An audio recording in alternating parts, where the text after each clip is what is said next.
The radical, fundamental principles of freedom, rational self-interest, and individual rights. This is the Yaron Brook Show. All right, everybody, welcome to Yaron Brook Show on this Thursday evening, December 2nd. Hope everybody's having a great week and you're ready for the weekend. Just around the corner. I certainly am. I don't know, I'm tired today. Hopefully that won't affect the show, but I am tired. Don't know. Let's see, where are we? So today we're going to talk about mysticism. Mysticism in the culture, the way mysticism affects the culture, the impact mysticism has on our politics, and just everything in our world around us. We'll also talk about what mysticism is. I'm going to separate and differentiate between mysticism and religion.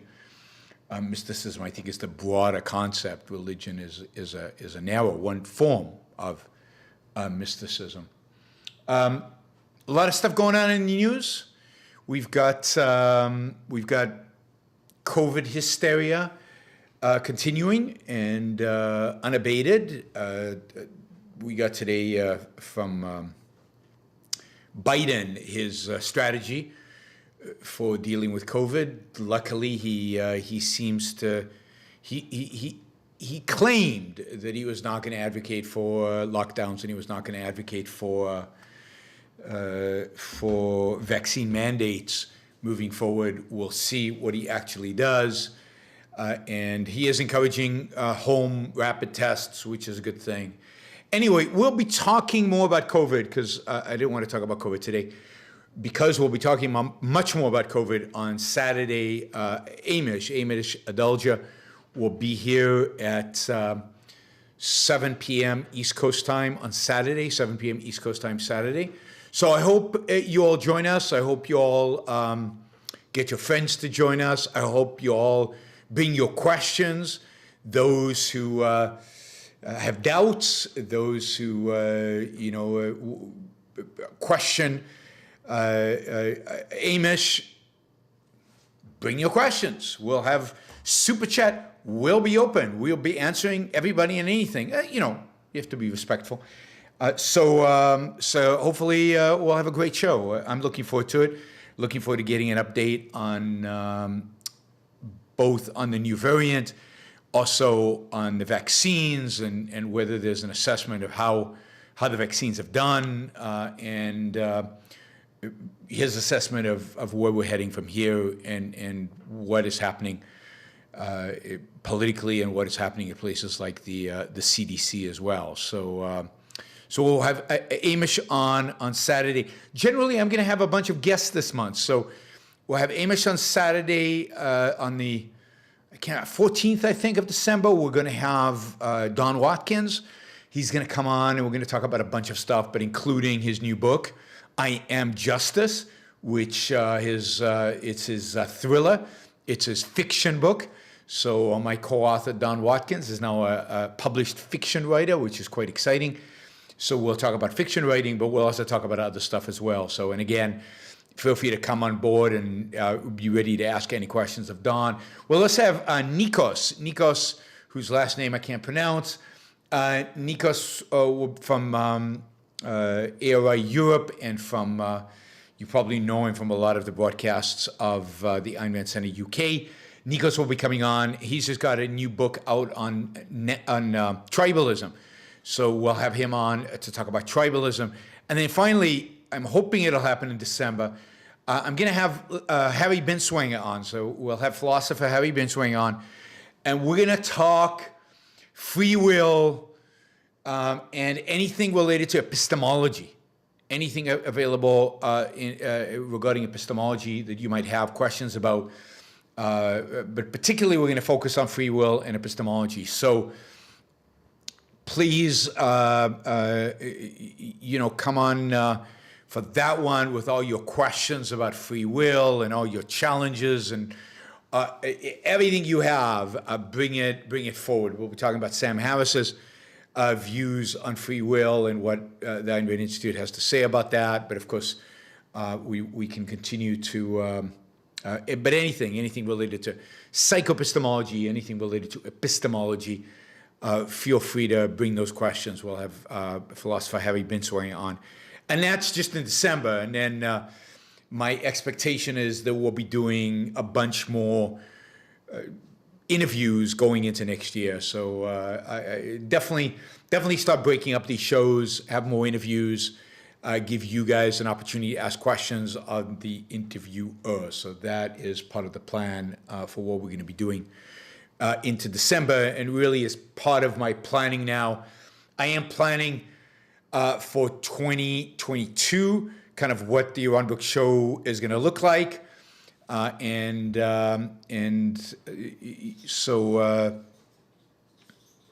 if you have ideas, if you have suggestions in terms of changes you'd like to see, you drop me an email, Yaron@yaronbrookshow.com. Yaron@yaronbrookshow.com.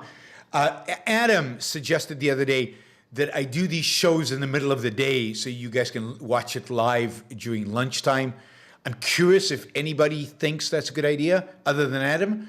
Adam was pretty passionate about it, but would you rather have these in the evening, your time evening, or would you rather have them around lunchtime and take a break and listen to the Yaron Brook show? I'm assuming, I'm talking about the live, you guys who are on live. We'll also try starting in December and then into next year to have a more regular schedule so you guys can know when it's happening and everything. So I'm spending December planning the show for next year, your input.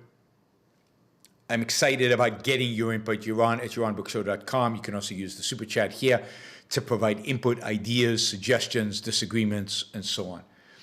Now that I mentioned super chat, don't forget, we do have goals in terms of raising money. The show is a big chunk of my time.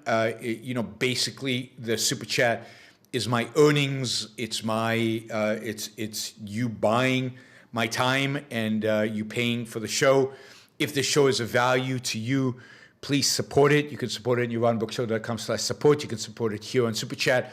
You can support it anyway. I will try and behave myself and do a lot less asking you for money during the show. But part of the reason I do it is because it frigging works. And when I don't do it, Super Chat revenue drops significantly. So to the extent that you guys are self-motivated and contribute through the Super Chat and ask questions to that extent, I will stay quiet and not bug you about contributing. But you have to realize that this is my income. So please support the show, and you can do it again here, and you can do it on Patreon. Subscribe to yaronbrookshow.com/support. Last fundraising stuff until an hour from now or so on, something like that. If anybody wants to sponsor Yaron Rules for Life shows, then please do so. I'm looking for sponsor. I had a sponsor for 5 months who sponsored those shows, an anonymous sponsor who sponsored those shows up until through October or through November. No, through October. Anybody who wants to sponsor those shows moving forward, please let me know. Would love to have a reason to do them kind of on a regular basis and getting all that stuff done. So thank you guys. Thanks in advance for anybody who wants to do that. Of course, you can also sponsor any topic show that you would like is available for sponsorship within limits, of course, within reasonable limits. I discovered late, otherwise I might have done a show about this, but today is the 20th anniversary of the bankruptcy of Enron, which was I think a seminal event, part of the general erosion in, I think, people's trust of capitalism that ultimately led to the world in which we live today, where almost nobody trusts capitalism, and led, not directly, but led in terms of attitudes, was kind of the precursor to what happened during the financial crisis. So I think the fact that Enron, the whole bankruptcy in Enron, the whole attitude around it, everything that happened around that is important. I need to figure out when and how to do a show about that, but that would be kind of interesting. I'd have to engage in a bunch of research to figure that out. But that is definitely something I want to talk about. And then finally, before we get to the topic at hand, although this is a little related to the topic at hand, this week is probably going to go down as one of the most important weeks in I don't know, in the battle for individual rights and in the Supreme Court. I think this is the week in which Roe versus Wade basically was finished. I think that when the Supreme Court comes back in June and rules on the Mississippi abortion law, I think you will find that they'll uphold the law, and they will.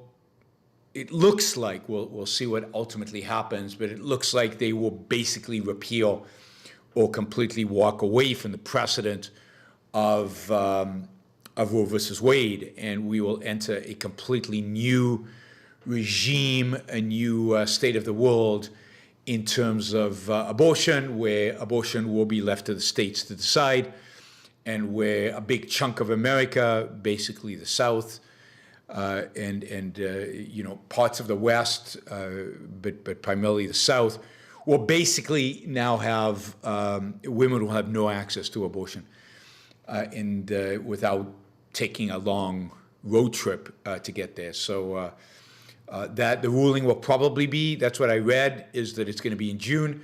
It is 6 months, but they heard the case today. I think we might get a ruling on Texas before that, but a ruling in Texas that doesn't relate necessarily to the issue of abortion, but relates to the type of law that Texas passed. And that'll come in sooner, but I think June is when they're expecting a ruling on the Mississippi case. So I think it'll be a very sad day for this country, but it's going to happen. So brace yourself, it is going to happen. And the political battle, the political democratic ballot battle over abortion will start, and it will get ugly. And it could very well, and we'll talk about this more when the ruling comes down, it could very well reframe or realign the electoral map in the United States, because I think there are a lot of Republican women who are pro-abortion, and what they choose to do and how they choose to vote on this issue. I mean, 69% of Americans in polls are pro-abortion. That's a lot of Republican women are there as part of that, and some of them live in some of these red states. And what exactly happens in these red states and how long these states stay red, abortion could be one of the most interesting and confrontational electoral issues of the next 20 years if Roe versus Wade goes down in flames, which I think is what's actually going to happen. All right, let's see. Sinahuda has a question about private prisons. Super Chat is available. You can use the Super Chat to ask those questions. I'm not taking questions from the chat. There's no end to that if I start doing that. All right, let's talk about the topic at hand. Just one last marketing kind of question issue. First, don't forget to like the show before you leave. But any of you who are interested in helping promote the show, it would be great if you clicked on the share button right now and you just put it out there on Twitter that the show is on live right now. That would be a great way maybe to let people know that it's on. Maybe put some hashtags around religion and stuff like that to get to some new people. And it will be, let the world know that we're live. Hopefully we'll get some additional people watching live, and if we get more people watching live, That'll ease the pressure on you guys to, more people means easier super chat. All right, so mysticism. I mean, one of the great frustrations of all of us, I think, one of the great frustrations of anybody rational in the world in which we live today is the extent to which people are irrational. The extent to which you can argue facts, you can discuss science, you can present evidence, and it doesn't seem to matter. People are oblivious, seemingly, to facts, reality, evidence, science, reason. And this is shocking in many respects, given that we live in the 21st century. We live in a century where science is already well established and is shown to be efficacious. We saw that in its application to the Industrial Revolution, to going to the moon, to the computers we have in front of us, to the myriad of gadgets that we all play around with. That's science in action. All of that is science in action. It's reason in action. It's rationality in action. It's our understanding of the facts of reality and our ability to change reality, but manipulate reality based on our scientific knowledge. And yet, in spite of all that, in spite of the fact that everybody out there uses the technology and takes for granted the state of the world, the advanced technological state in which we live, benefits from everything that the Industrial Revolution have given us. And that in spite of all that, it seems like people are, again, oblivious to facts. And are not really interested in facts. They're not interested in evidence. You know, they're interested in whatever tribal disputes they happen to be engaged in right now, and where you're on versus where everybody else is on. They're interested in their emotions. They're interested in their fears. They're interested in the latest hysteria and panic. They're interested in what their leaders tell them to be interested in, and their leaders could be anywhere from a conspiracy theory podcaster to the President of the United States to, I don't know, some guru at the World Economic Forum, or Buddhist, or their preacher on one of the televangelist TV shows. It's everywhere. And as I said, we're living in the 21st century. It is surprising. One of the trends that we have seen since the Enlightenment, really, dominantly in the West, is the slow decline in religion, certainly in Europe, but even in the United States. We saw for a long period of time the marginalization of religion, particularly from public life, but from many aspects of life, to the growth recently in people who say that they don't have a religious affiliation. So, for example, the share of Americans holding no religious affiliation has risen from 6% in 1991, I think this is according to a Pew study, to 28% in 2021. 28% of Americans say they have no religious affiliation. You'd think that would reduce mysticism.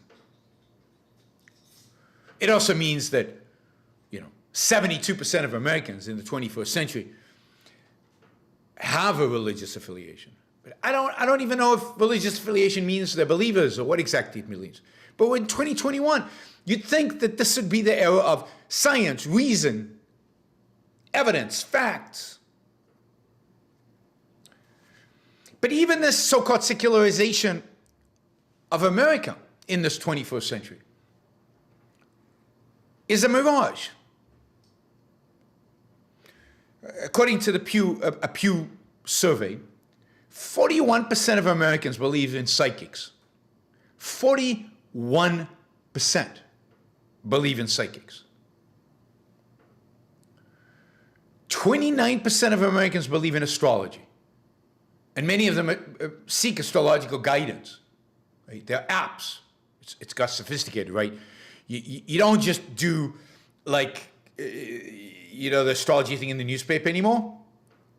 Now you've got apps. There's an app called CoStar, which uses NASA data coupled with, quote, methods of professional astrologers, including algorithms, to generate insights about your personality and your future.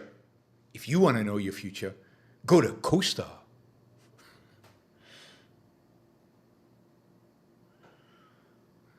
Mystical services market is a $2.1 billion market in the United States. Astrology apps.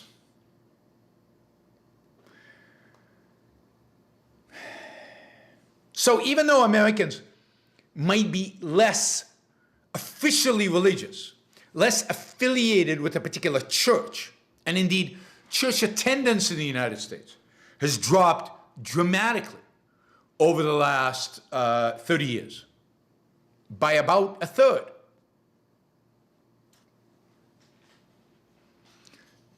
It doesn't seem to matter in the sense of they've exchanged Catholicism, Protestantism, whatever their particular religious affiliation used to be, now with a bunch of supernatural mumbo-jumbo nonsense. And even atheists, right? There's been research that finds that most atheists in the United States, I don't know what this is like in Europe, maybe one of you can tell me, in the United States, embrace at least one set of beliefs encompassing astrology, karma, supernatural beings, and other mystical phenomena. Among evangelicals, they combine their belief in a particular God, in a Christian God, with 1/5 of evangelicals believe in reincarnation. Valdrin says, I should become a psychic and tell people their future, and they will pay. I'm telling you the future. I've been telling you the future for years now. And some of you pay, some of you don't. Some of you listen, some of you don't. Some of you argue, some of you don't. Generally, Christians of all stripes are not just religious, but combine the religiosity with all kind of mystical stuff. But also, one of the interesting things about, I think, Christianity in America is that because the Protestants believe in this relationship you have with God, and that you are in a position to interpret it in a sense the teachings of Jesus as an individual, what you see is a complete fragmentation of the church and a vast variety of teachings coming out of religion, all equally mystical, of course, but all kinds of fragmented, beliefs. So I often tell pro-capitalist Christians that, that they actually love Thomas Jefferson more than they do Jesus, and they love the Constitution more than they love the Old Testament, the New Testament. So they take those documents and they take Jesus and they kind of squeeze and morph them into what they want them to believe. But their stronger belief is in America. That's the best of them, of course. But there's definitely a prevalence in our culture of mysticism, supernaturalism. And in a sense, what that means is there's a rejection of reason, the rejection of human consciousness, of the particular means by which human consciousness functions, and the embrace of mystical means of knowledge. And once you understand the extent to which this is true, then it's not surprising then that you get QAnon conspiracy theories. It's not surprising then that you get the vast array of non-scientific approaches to COVID, all the way from people who who I guess wear masks to the shower, and don't, and maybe when they're swimming, I don't know, all the way to people who reject vaccinations for everybody, no matter the evidence, and hypothesize about maybe in 20 years there'll be some damage to yourself because of the vaccine.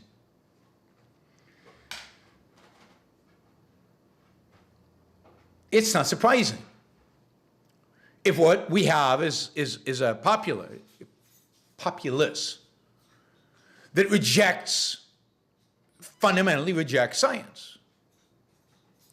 So let's think about what mysticism is, and here I'm gonna refer quite a lot to Ayn Rand's writings about mysticism.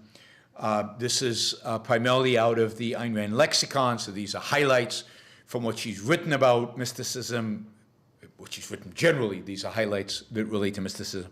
So this is from the section on mysticism in the Ayn Rand lexicon, which is a great resource available free online. All you have to do is type in Ayn Rand lexicon, and you can get some of these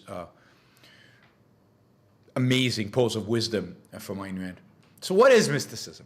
Ayn Rand writes, mysticism is the acceptance of allegations without evidence or proof, either apart from or against the evidence of one's senses and one's reason. So mysticism is the acceptance of something devoid of proof or that contradicts the evidence. I was just reading that somebody wrote this long letter to Trump complaining about the fact that he's had it, he's fed up, because time after time after time after time, the QAnon predictions are not coming true. I mean, how many of these predictions have to not come true before you stop believing in QAnon?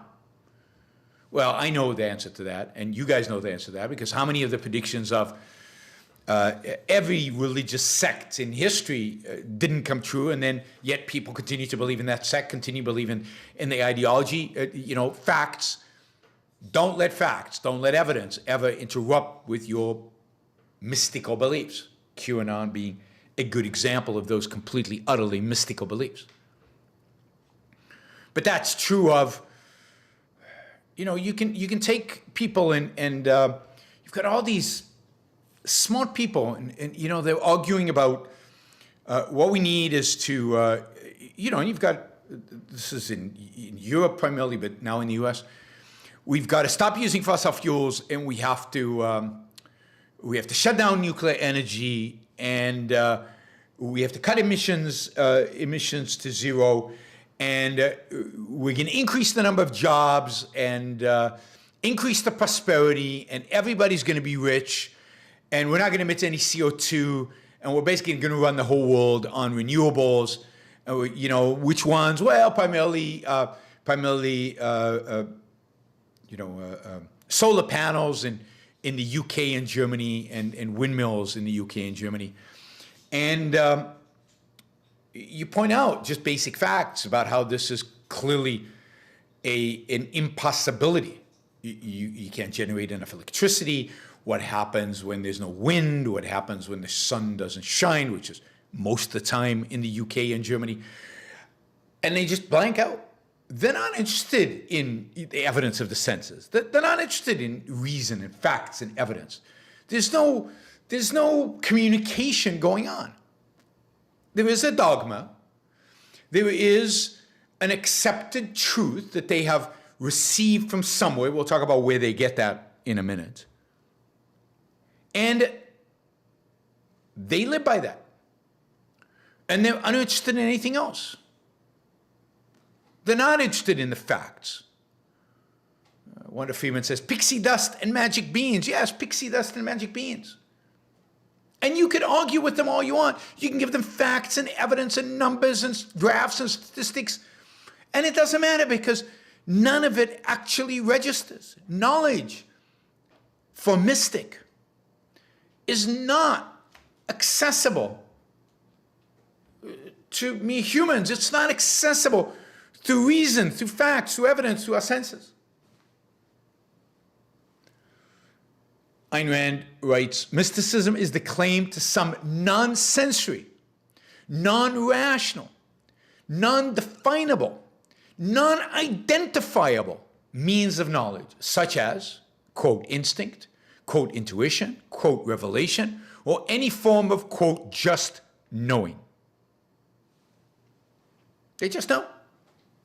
Now, many of them present the guise of science because they just know that science gives them respectability. Science is legit. Science lets them pretend that they're in the 21st century and that they're pro-progress and pro-reason and pro... But as soon as you question them a little bit, as soon as you challenge them just a little bit, immediately, they go all emotion on you. Immediately, they go all just knowing. Who are you? 95% of all scientists, whatever.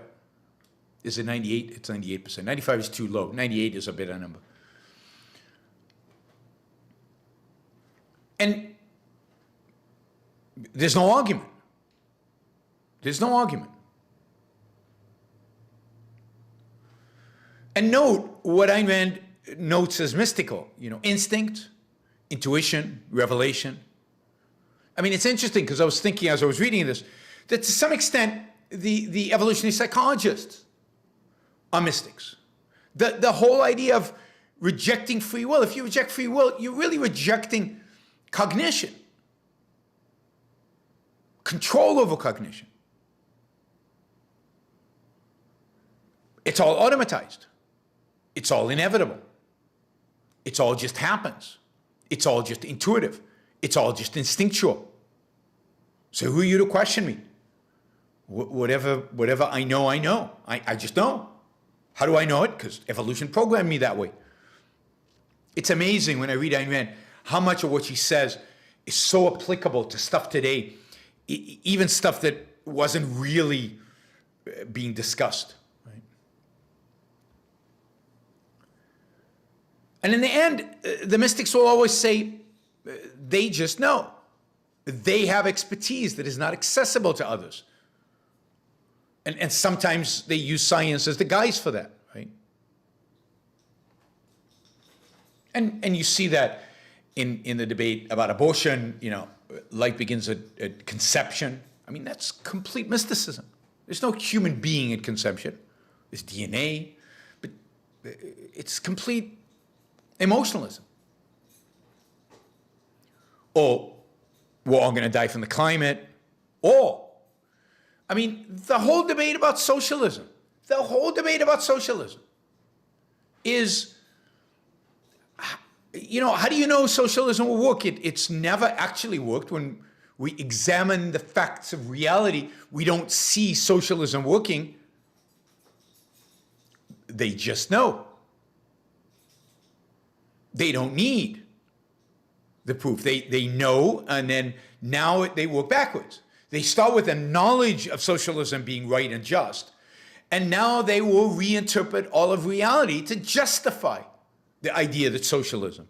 I mean, socialism used to be, at least Marx pretended that it was scientific, right? So it was based on a scientific theory of a theory of history and the evolution of history and an observation of the world and the alienation of the workers and a certain understanding of how capitalism evolves. Yeah, and a lot of people bought into that. A lot of people bought into it, and then it was tried, and then it failed dramatically. And then they said, well, to hell with science. Now we'll just believe in socialism, and to hell with the past, to hell with trying. We'll just lie about it. We'll just make stuff up.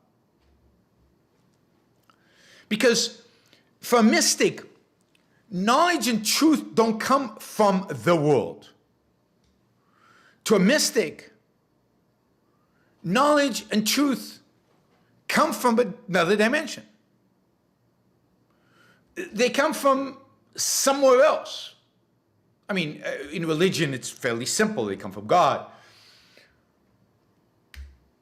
And for the critical race theorists, the racist, the rejecter of free will, they come from your genes. Truth comes from your genes. You're programmed to be a truth-detecting machine. How do you detect the truth? Who knows? So,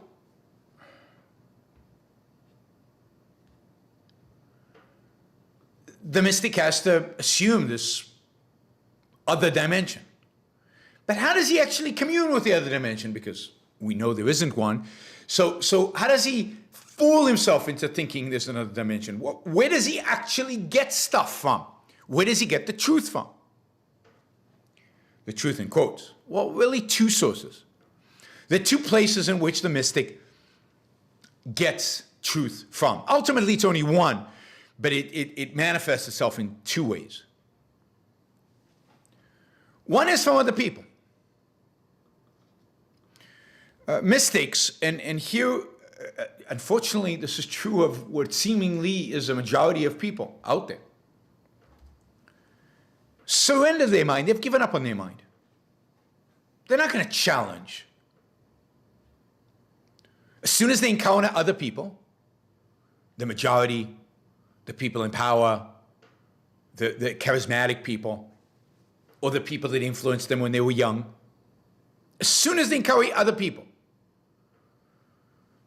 they suppress their own thinking and accept what the other says.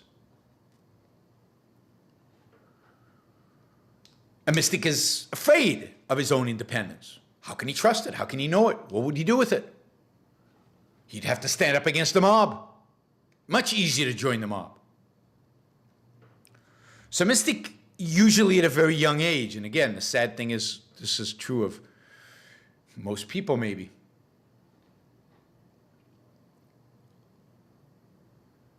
The mystic surrenders his mind at a very young age to others, to the authority of others, to the authority of the authoritarian on whatever topic we're talking about. The authority of the charismatic teacher, the charismatic broadcaster, the charismatic fearmonger that is on the news or that is teaching the class.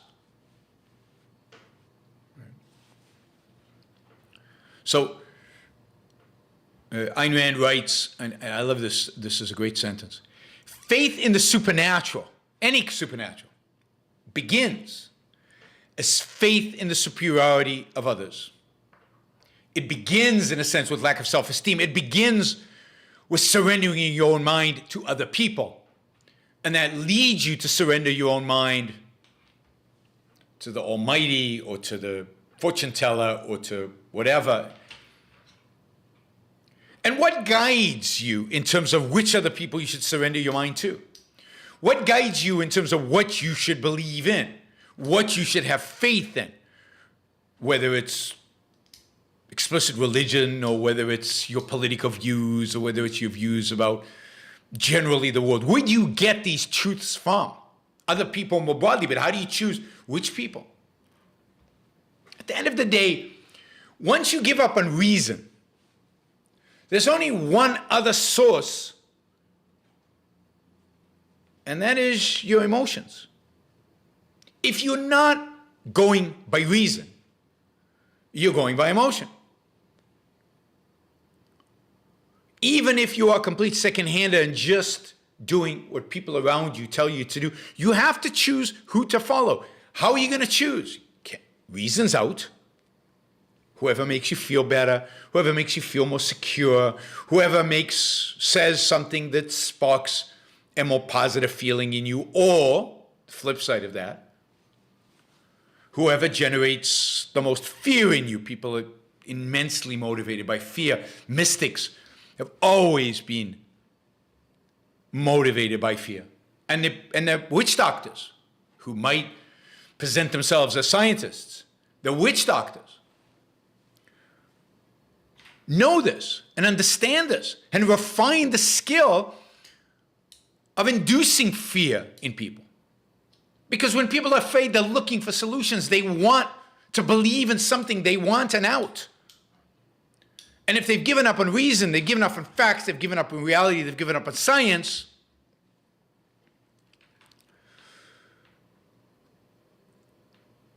then what are they left with other than their emotion, other than following the leader, other than in jumping on the bandwagon of the power luster of the moment?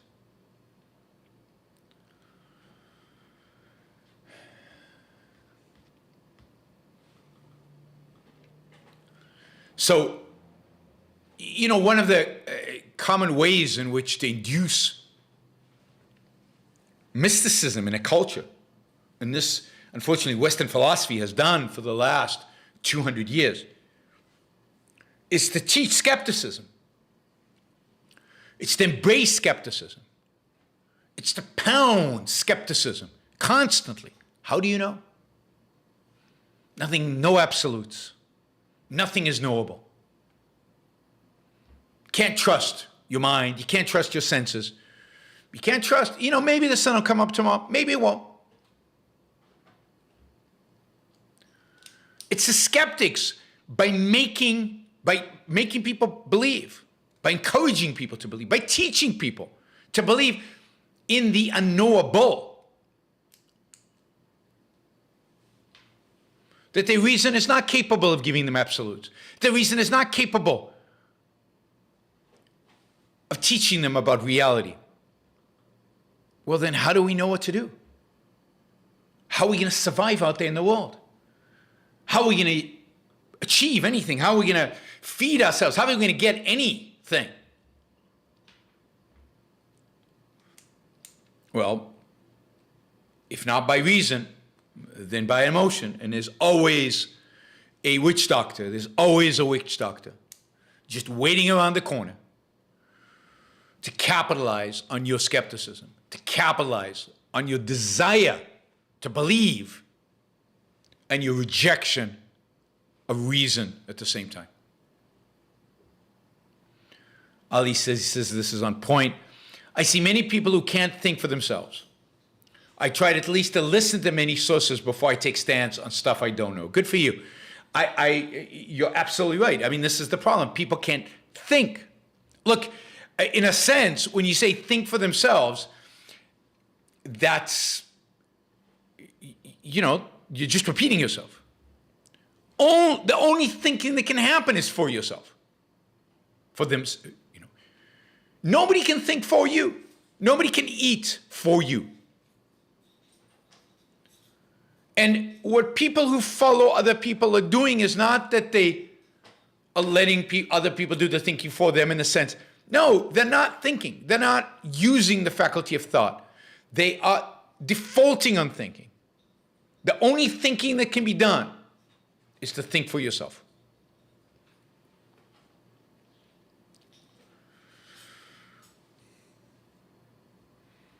Rand talks about people have been taught two sources of knowledge, in a sense, two ways. One is, or two attitudes towards knowledge. One is that knowledge is impossible. That's the skeptics, and you're driving those skeptics right into the hands of the mystics. Or that knowledge is available without any effort. It just implants itself on your consciousness, which is what mystics are, right? That's revelation. It just appears. You just know it. It's just there. You can't prove it because it just showed up.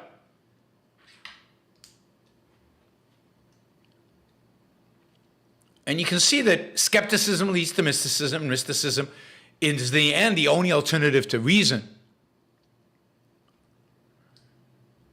And mysticism at the end of the day is just emotionalism.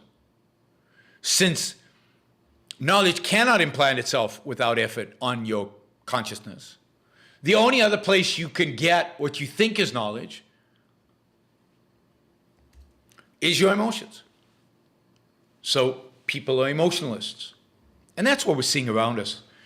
Whether it's dealing with COVID or whether it's dealing with, take the election fraud, or whether it's taking election fraud. It's just emotionalism. Again, facts, evidence, they don't matter. Reality is irrelevant. It's emotionalism which at the end of the day is just the default on having to do the work, which means having to do the thinking, engaging your consciousness.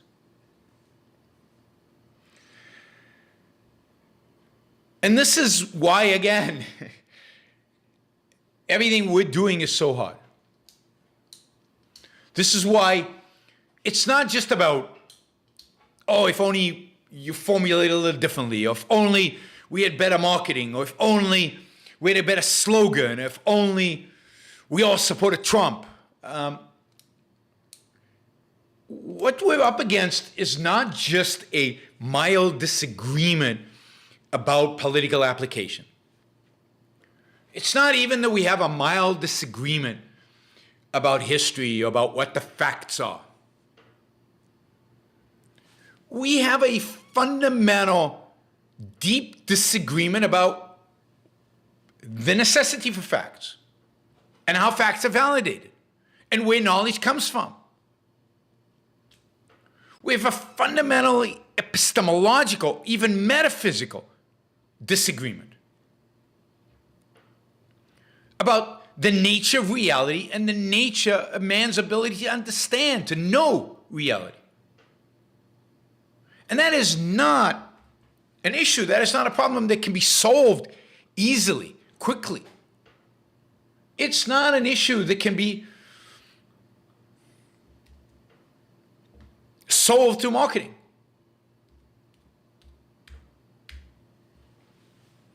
This is a long-term, philosophical, educational campaign. We're going to have to teach people how to think, how to use their mind. But in the process, we have to, and I think this goes hand in hand, right? In the process, we have to also, what are the right words? I don't even know what the right words are. Point I'm trying to make is this. For people to think for themselves, they have to have a certain level of self-esteem. They have to have a certain level of confidence in themselves. They have to have a certain sense of confidence in the future and in their minds. And these things go hand in hand. You have to teach them how to think, but you have to give them that. You can't give them. You have to encourage them to feel this efficaciousness. This is why, by the way, I think one of the important things that we can do, and maybe one of the things that have allowed civilization to continue in spite of the decline we're seeing, is Montessori education. Because Montessori education, what you see there is, one, you're improving cognitive skills. And by improving cognitive skills and allowing the child to do it themselves, you're also allowing for the development of self-esteem. So a child in a Montessori environment is both learning how to think, how to use their mind, learning that their mind is efficacious, and gaining the self-esteem that comes from learning exactly that. And if parents didn't undermine that at home, and of course, you've always got the free will of the child, but that's what you need. In a sense, we need all children to go through Montessori. And then we need the parents to go through the training of how to let the child gain that self-esteem and not undermine it, not undercut it, because a lot of parents do. Because even if the child learns that their mind is efficacious, but then are constantly barraged with undermining and undercutting that, some of them will develop a low self-esteem. Some of them will choose what are being told about themselves rather than what they experience as they engage with the materials in Montessori. So the challenge is teaching people how to think and how to appreciate their own thinking. And what you're really trying to develop is independence. Independence as a virtue. Because independent people are less likely to be mystical because they're less likely to be willing to give up their own judgment for the sake of what? A hunch, an instinct, an emotion, an authority. It's not what independence is about. Not what independence is about. Yeah, Montessori is not authoritarian. Give me a break. Montessori is the exact opposite of authoritarianism. It's also not anarchy. It's a structured guidance, which is exactly what children need. They don't need chaos.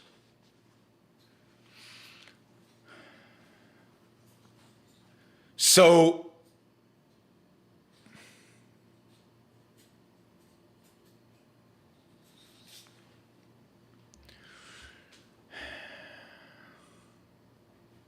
as long as we live, as long as we tolerate, as long as we accept the mystics around us. And here, look, this is equally anti-left and anti-right. They're all guilty of this. There's clearly a mysticism on the right, which is religion, and there's clearly a mysticism on the left.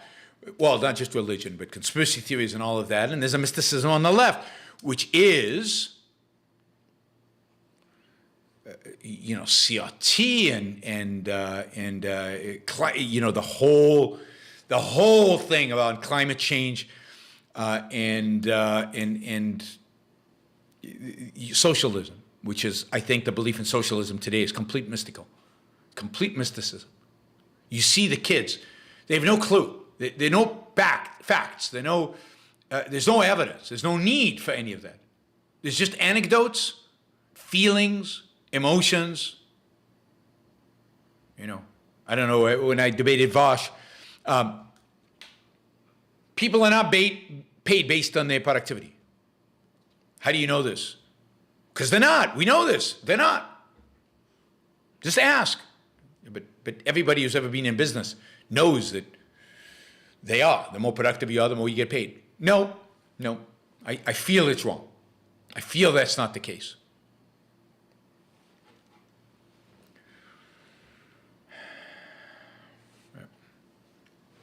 Look, Montessori is not the cure-all, but you're not going to be successful without something like Montessori as a foundation. It doesn't solve everything. You can, Montessori herself was Catholic in the end. So you can have kids go through Montessori for the first few years and then undermine it and undercut it through mysticism at home, undermine it and undercut it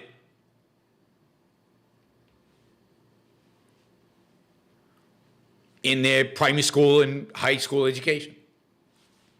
Again, I said, the Montessori, the knowledge of how to think has to be coupled with a strong self-esteem, and that can be undermined by a variety of different ways. And let me just say, mysticism is mysticism.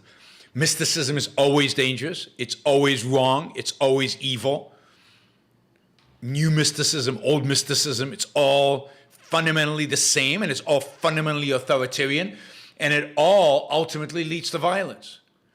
And this idea that somehow, no, the old mysticism of Christianity, that's nice and friendly. Yeah, you should go back and study the Inquisition or the 30-Year War, or the very few beliefs that have been more bloody, have led to more violence than religion, Christianity and Islam in particular. So the idea that, they've been tamed for now, but the fundamentals are still there. All the ingredients are still there. And one of the phenomena of the modern world, of course, is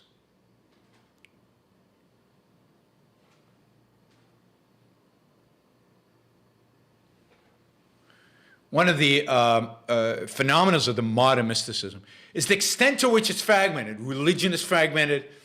Mysticism is fragmented. We live in a world today where I said 28% of Americans don't have a religious affiliation, but many of them, a majority of them, are still mystical.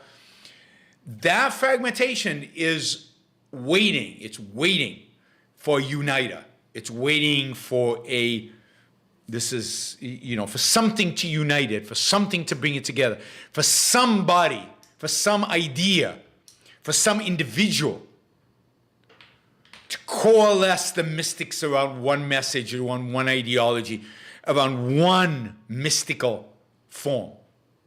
And that's when you get authoritarianism in this country. We're creeping towards it on and off in kind of a variety of different horrific ways. But full-blown authoritarianism in America will come when somebody can unite the mystics around one mystical cause. Maybe that somebody will be from the left. Maybe that somebody will be from the right. But it will be a uniter, not a fragmenter.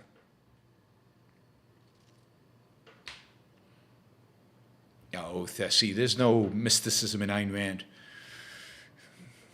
Everything Ayn Rand did is based on reason. There's nothing in her books that's mystical. Again, let me read you what we mean by mysticism is the acceptance of allegations, of ideas without evidence of proof.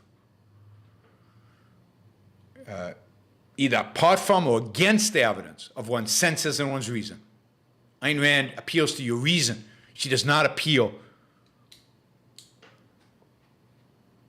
Oh, imagining an ideal is not mysticism.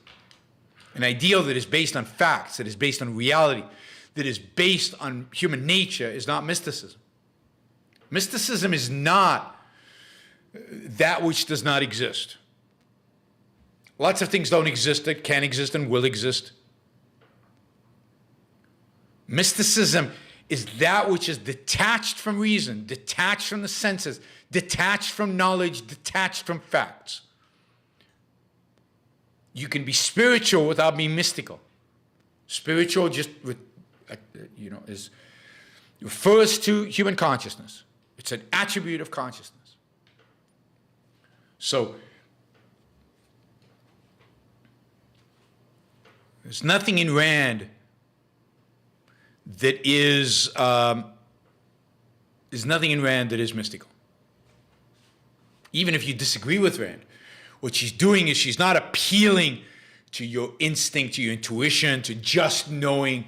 She always gives you reason. When she portrays an ideal man, she's giving you reason why this man is ideal and how this ideal is based on nature, on fact, on what a human being is like, what the nature of human beings are.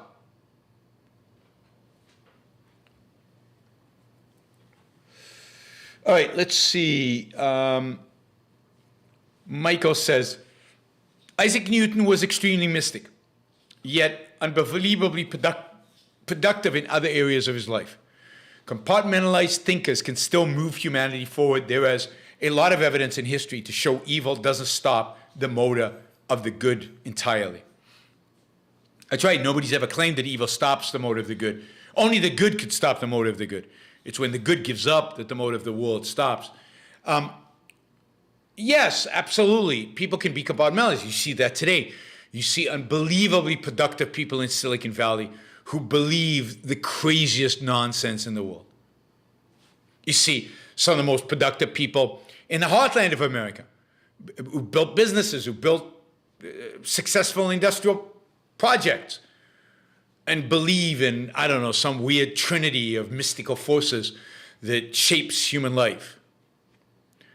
You see all around us, we're surrounded by people on the one hand apply reason and rationality, on the other hand are complete crazy, complete nuts, completely divorced from the facts of reality. And how they hold it in one human being is hard to imagine, but this is, they can't, this is why they're constantly frustrated, why they cannot really be happy. And that they're constantly in this tug of war, in this battle between, emotions and revelations and what they're being told they have to do, and between their own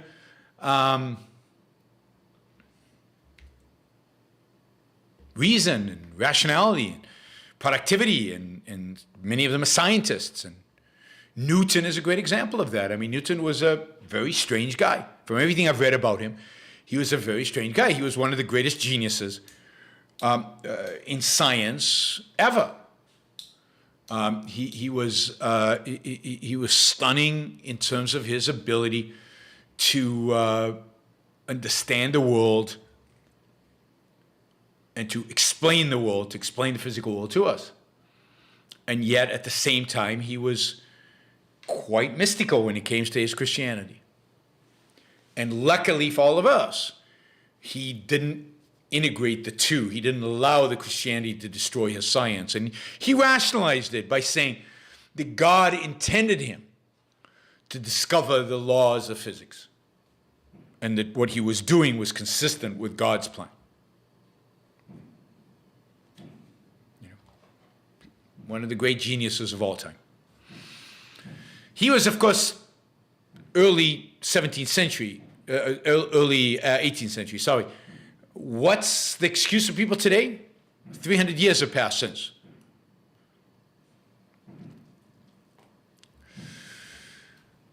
All right, let's see. We have a bunch of Super Chat questions. We'll go through those. We'll start with the $20 ones. I'll remind you that Super Chat is open. $20 questions get priority. We've got quite a few $20 questions today. Thank you. We're at I'll just give you a quick update. We're at $322, so $280 or so to reach our goal. And I'll try not to talk about it too much. All right, let's see. I'm looking for ones that are particularly related to the topic. Okay. Ali asks, any explanation why around 3 billion people on Earth, who is some are highly educated, believe in religion which has flawed text at minimal, or sometime a weird kind of God like elephant or woman with 6 hands? Is this like Buddhism?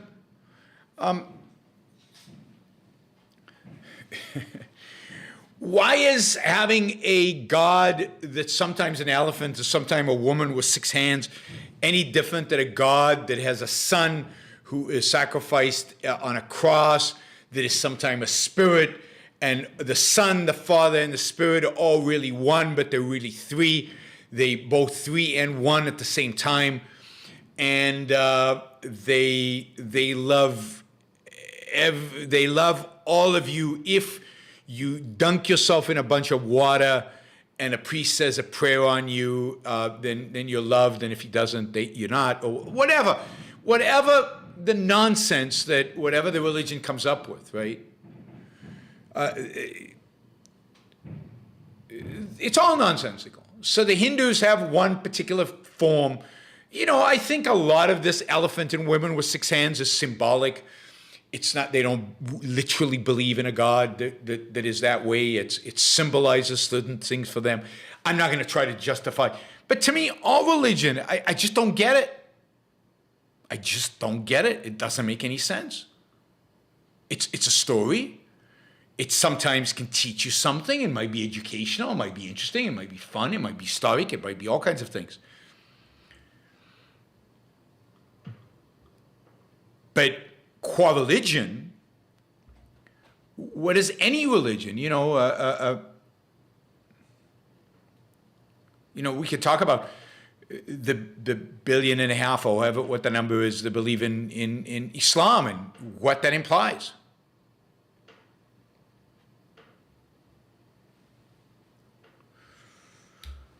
I'm looking for the questions that are relevant to the topic.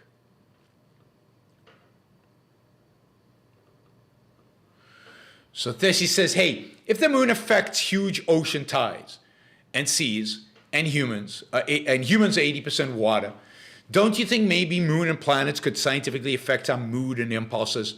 Also, Galileo was into astrology. Yeah, I mean, and Newton was into Christianity. No, I mean, it's simple. You can hypothesize anything. You can suggest anything. It has to be connected to some reality. It has to be testable. And there's just no evidence for it. Zero evidence that the moon affects moods and impulses. And even if it affects moods and impulses, okay, so in a full moon, I don't know, hormone level spike or something, okay, but that's not astrology. I mean, if there's a scientific idea behind how the water in our bodies is affected by the gravity of the moon, then I'd like to hear that scientific theory. But there is no scientific theory that suggests that. So what are we looking at? We're looking at a bunch of people who write astrology columns. There is no evidence, but there is no theory. And what does it mean to affect your mood, right? Somehow it changes the chemical composition in your body. Where's the evidence for that? Where's the biological theory that this can happen?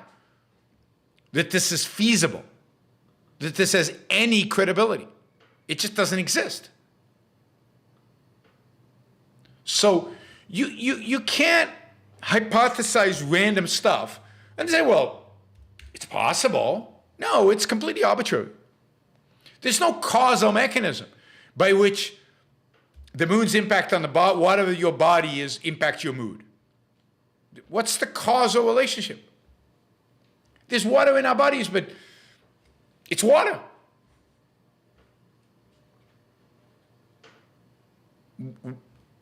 You know, why does, and the fact is that I have a bottle of water here. What is the impact of gravity on this bottle of the moon's gravity on this bottle of water? It doesn't, it's equivalent of zero. The reason you get tides in oceans and is because of the size, the scope. There's nothing going on here. And yet you want to override, whatever's going on is going to override my free will, going to override everything else that's going on in my life because the moon is having an impact on the water in my body. It's just not, it makes no sense. And again, there's no fact. There's no fact. Oceans are huge. Oceans, there's a lot of stuff in the oceans to react with the moon. There's very little stuff here to react with the moon. I don't know why.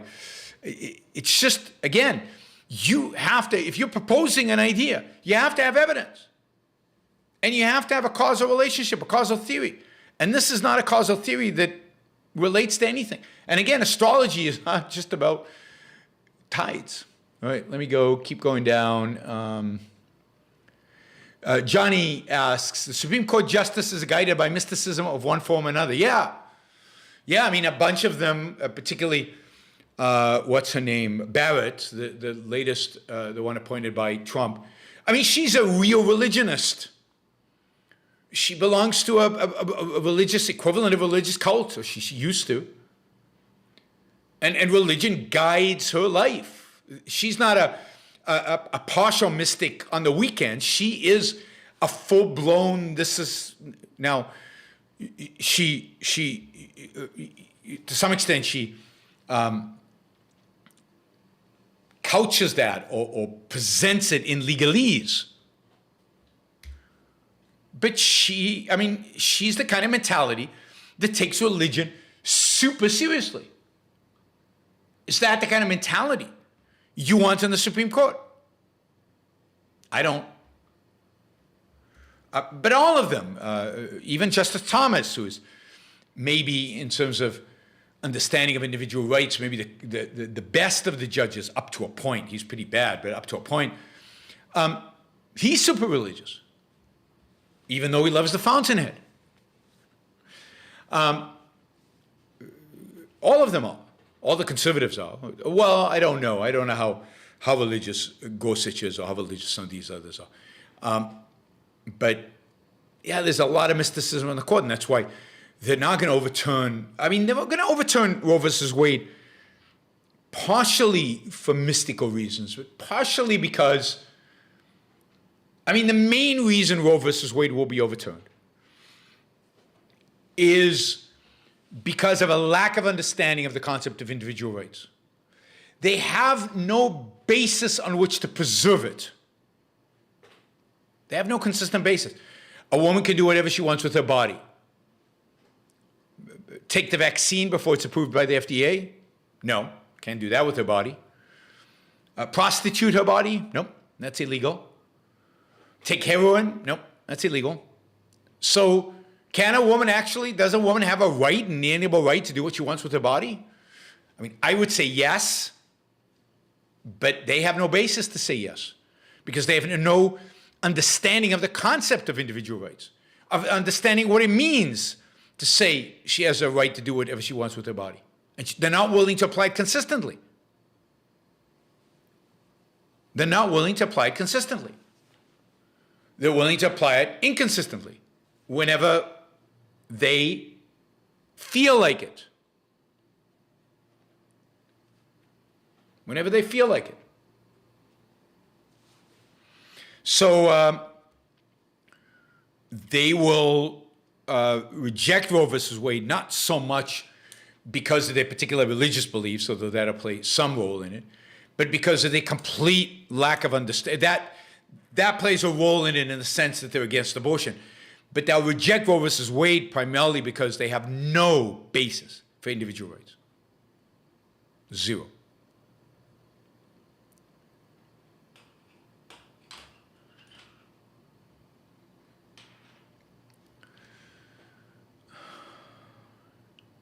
All right, let's see. Adam Campbell says, the truth is like poetry, and most people frigging hate poetry. I don't know who you're quoting there, but I don't know that the truth is like poetry. You have to explain to me why the truth is like poetry. It's been a while, Adam. I don't think I've seen you here in a while. I hope you're here to stay. Let's see.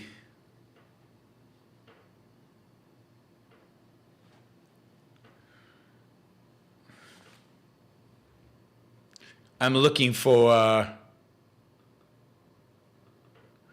Ali says, the irony when some religious people use modern science like quantum theory, etc., to defend it while staying away from basic flawed texture. Yeah, I mean, unfortunately, quantum science and the way it's being interpreted, the way quantum science is being interpreted, lends it to be used by the mystics to justify their mysticism and pretend that they are, based on science, that they have a scientific basis for their mysticism. But we know the problem there is both the mystics over and over and over and over again want the sanction of science. This is why the climate change mystics want constantly to claim the scientific mantle on their behalf, on their own behalf. Right? Oh, Adam Campbell says it's from The Big Short. It's a good quote. But yes, the quantum physics, unfortunately, has opened itself up to that because I think the misinterpretation of the quantum math and the quantum scientific evidence. The quantum phenomena is real. The interpretation of that phenomenon, right, and the interpretation of much, I think, of modern physics is up for debate and needs a kind of a reality-oriented, reason-based interpretation.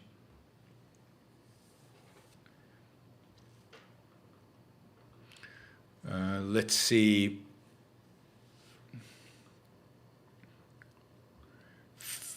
Adam, thank you. Really appreciate it. God bless you and your message, Yaron. Adam is rocking today. He's brought a sense of humor to us. Thanks. That's very, very generous. I appreciate that. We're getting very close to our goal here, guys. Philip says, not a question, but I highly recommend Mark Durine's recent video on the dim hypothesis applied to psychology. It's on the Animus Empire YouTube channel. Wow. All right. Somebody's doing work on the dim hypothesis. That's good to hear. I hope it's good. I've copy pasted it, so I'll keep it so I can take a look and see what I think of it. All right. Let's see what else we have here. Oops, what did I do? Colt Savage says, I go to church every Sunday and pray every night, but I'm also a fan of Ayn Rand. Where I'm from, religious devotion is a joke amongst people my age. But yeah, they still deeply hold on to their faith. Any thoughts? It's time to stop. It's time to have the courage to abandon,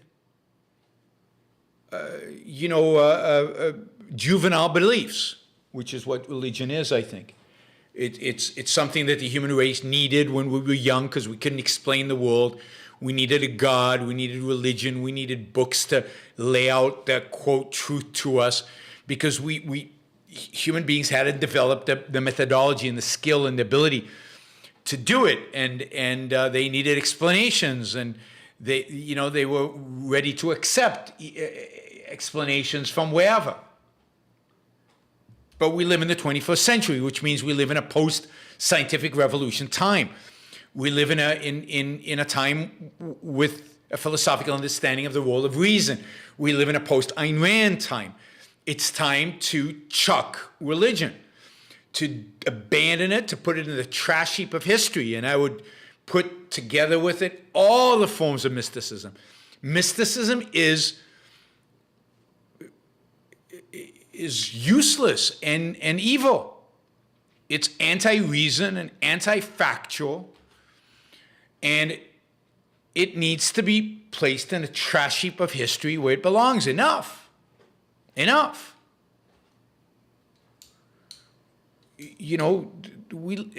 live in a world in which we have every tool in the world to be rational.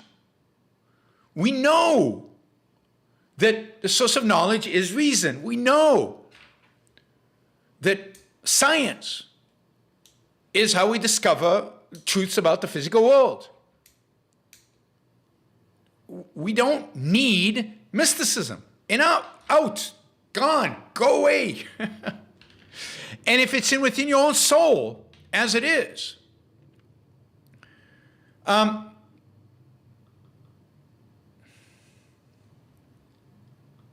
then eradicate it from your soul. Stand up to your own emotions. Stand up to your own emotions. You don't need religion. You don't need church. Joao, thank you. Really appreciate it. You don't need all this coddling. You don't need all this, this assumption that you can't think for yourself and you can't survive by yourself and your mind is impotent. No, your mind is strong and you're a fan of Ayn Rand, you know that. So religious devotion is, without being insulting, is a joke. It's absolutely a joke. It's ridiculous. It's based on what? What are you devoted to exactly? And for what reason? Now, I'm not trying to minimize the difficulty of giving up on religion. I know it's very hard. But you've got the basis. The basis there is Ayn Rand. The basis there is reality. The basis there is science. It's time to do it. It's time to do it. Thanks, Colt, for the question. Gail says, yes, dump all mysticism. It denies all individual choice. Yes, among other things. It denies you happiness. It denies you success. It denies you self-esteem. Mystics cannot have self-esteem. You are not your creation. Knowledge is not a product of your mind. All right, Adam says, what of those too timid to say selfish, who say self-realizing or self-actualizing instead? Some of them do favor using one's own reason, however timid they are on using it in their own lives. Well, it's this timidity we have to get rid of. Enough. Enough cowardness. Enough timidity. Fine, say self-realize or self-actualize. Say whatever you want, but live. a selfish life. Call it what you want to call it. Stop being timid. If you favor using reason, use reason. What I'm arguing against is this fear, is this timidity, is this, I don't really believe in God, but, we've always gone to church, and my parents expect me to go to church, and my wife expects me to go to church, and my cousins expect me to go to church, and the preacher expects me to go to church, and God expects me to go to church. Well, stop it. Who cares what they expect? If you're a person, a man, a woman of reason, it doesn't matter what other people expect. Yes, mysticism ultimately is about other people's expectation, because mysticism ultimately is about placing the interests, the wishes, the desires, the fears of other people above your own mind. That's what mysticism is. Give it up. Daniel, thanks for all you do. I have been listening to a lot of Peter Schiff lately. I find you guys have very similar perspectives on economics. Do you know him? Have you ever thought to have him on your show or be on his? I've been on his show. It's been a few years. I do know Peter. There were periods in which I knew quite well. We used to hang out. I've talked to him on the phone since he came to Puerto Rico several times. We've exchanged emails and maybe on Instagram or something. Weirdly, and this is my fault, I think, because Peter's a little bit, I don't think Peter would initiate social contact, so it's really on me.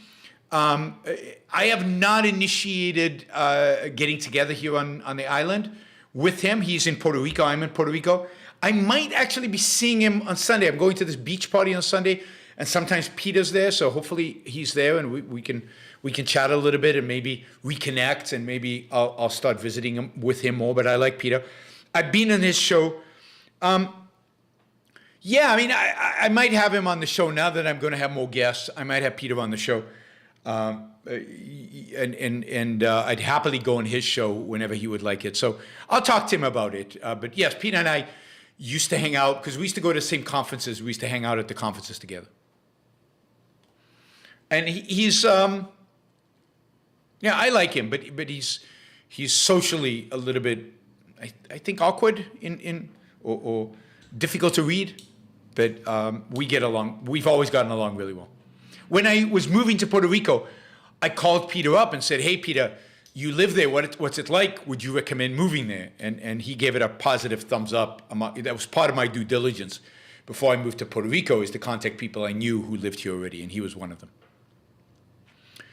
All right, let's see. Okay, we're going to go through some of these other questions. Ryan writes, "The national government will take under its," this is a quote, "the national government will take under its firm protection Christianity as the basis of our morality, and the family as the nucleus of our nation and our state." Anybody know who said that? The national government will take under its firm protection Christianity as the basis of our morality, and the family as the nucleus of our nation and our state. Anybody know who said that? That was Adolf Hitler in 1933. Yeah, it doesn't surprise me at all. The Nazis were mystics that tried at least to embrace Christianity as part of their ideology. Whether they believed in it or not is hard to tell, but they understood that culturally this was important. One of the ways nationalism is usually justified, and one of the things that nationalism brings to the foray in order to provide the people with a moral code is religion. If you listen to the national conservatives in the United States, their nationalism is tied together with their Christianity, and they're wanting to impose a Christian ideology on the rest of us, hand in hand. It can't be separated, because the nationalism is not a moral project. Nationalism is a political project. And every political project needs a moral foundation. And the moral foundation of nationalism is always religion, because they are both collectivist. and they go hand in hand.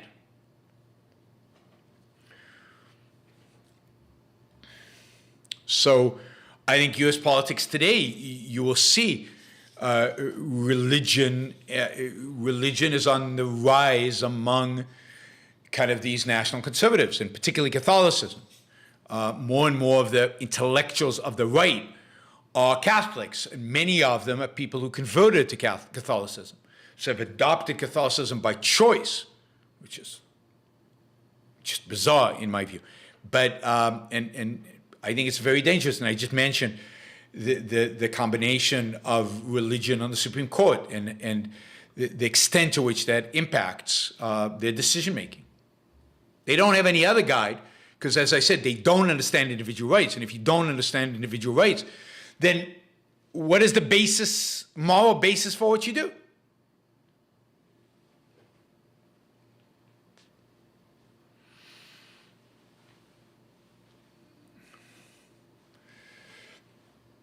All right.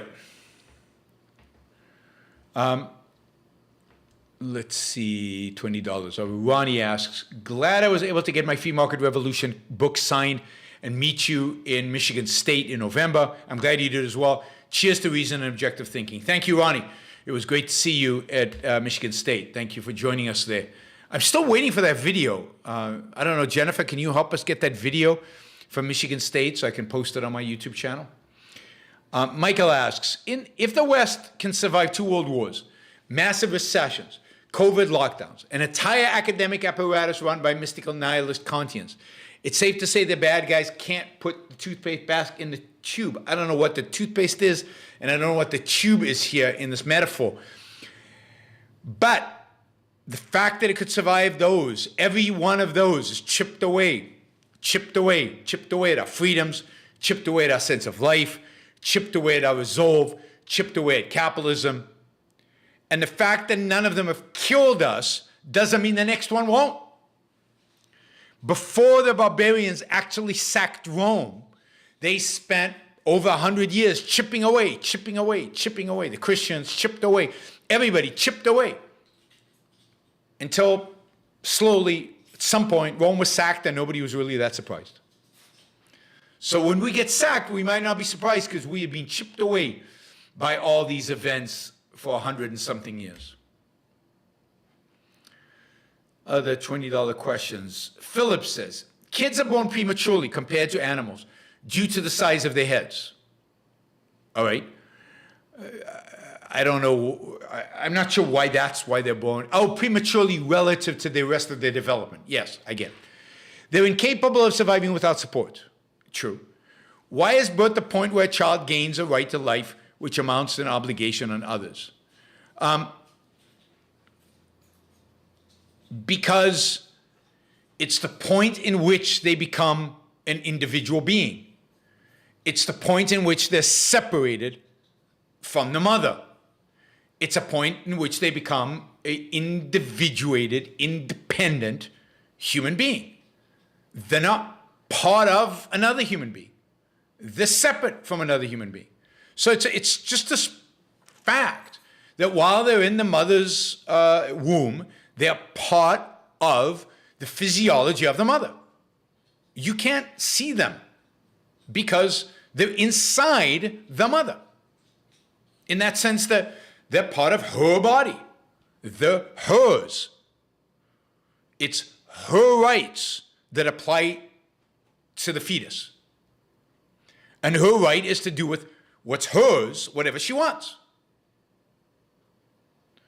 Once they're separate from the mother, they're not part of her body. They're not inside somebody else. They're separate now. They're an individuated thing. We can play word games. They're a potential human being because a human is an individual and they're not an individuated. But if you want to call them human in the womb, maybe you can call them human they still are not individuals.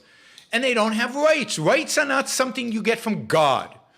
Rights are not something that is a part of your DNA. It's not a strand in your DNA. It's not a collection of genes on the DNA. It's not in your blood. Rights are a moral concept that applies to individuated, separated human beings. It applies to, now, beings that are now, breathing on their own and out in the world, not inside the womb of their mother. There is a difference of category between those two things. And one is part of the mother and one is now not part of the mother anymore. That's the standard. And when it's not part of the mother anymore, politically, it now has rights in a sense that its life should be protected. But look, there have been cultures in which killing babies was legitimate. Now, we would say that's wrong, but what about a society in which the parents can't afford in which it's a primitive society in which there's no abortions, you can't have abortions, there's no birth control, and they can't afford to feed the baby? Would you say unequivocally that in that society, the fetus have rights, the child that's born has rights, and the parents are murderers? These are tricky concepts. These are not just, well, have rights because, it's associated with the word human. Right is somehow in that word human. No. It's a moral concept. Not just the ancient Spartans killed babies. It was quite a common practice. If you read Greek plays, leaving your baby out for nature to kill it was not an uncommon practice. Right? So, in a society in which